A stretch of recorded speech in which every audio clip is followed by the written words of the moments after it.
Notre Parlement, lui, était donc réuni en congrès ce lundi au château de Versailles. Objectif des députés et sénateurs, inscrire explicitement l'IVG, l'interruption volontaire de grossesse, dans la Constitution française pour ainsi protéger le droit à l'avortement. Bonsoir Christelle Veillard. Alors, est-ce que déjà beaucoup de Bretonnes ont recours à l'IVG chaque année ? Alors la région Valérie est la deuxième en France, derrière les Pays de la Loire, où on recense le moins d'interruptions de volontaires de grossesse.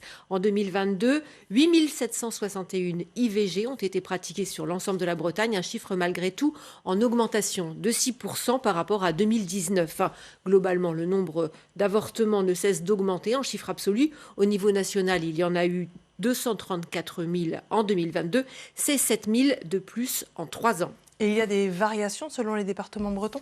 Oui, alors c'est dans les Côtes-d'Armor, par exemple, que les avortements sont proportionnellement les plus nombreux et en Ille-et-Vilaine qu'on en compte le moins.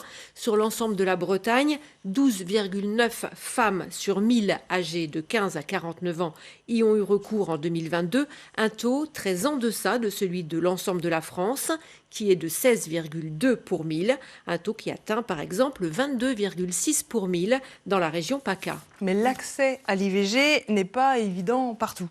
Mais non, en effet, surtout selon le planning familial, 130 centres d'IVG ont fermé en France ces 15 dernières années. Sans parler d'importantes disparités sur le territoire, vous le voyez peut-être sur la carte. Si en Ille-et-Vilaine, on compte une trentaine de centres, il n'y en a que 2 dans les Côtes-d'Armor. Et aucun pour des IVG chirurgicales, des zones blanches qui sont donc assez préoccupantes. Il faut savoir aussi qu'avec le développement aujourd'hui des méthodes médicamenteuses, un avortement sur 3 est pratiqué hors établissement de santé, c'est-à-dire par des sages-femmes ou dans les plannings familiaux. Merci beaucoup Christelle pour ces précisions. Intéressons-nous